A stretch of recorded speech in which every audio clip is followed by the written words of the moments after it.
अब आपको गुर्दे में और पित्ते में पथरी यानी किडनी स्टोन या गैल ब्लैडर स्टोन होने पर नहीं है घबराने की ज़रूरत।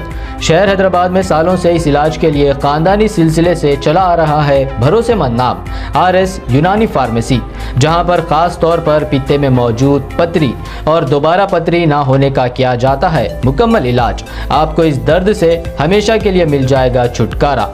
No side effects, no operation.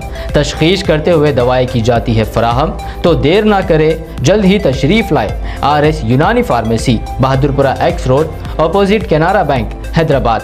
मज़ीद तफसीलात के लिए रब्त करें 9390610436 पर।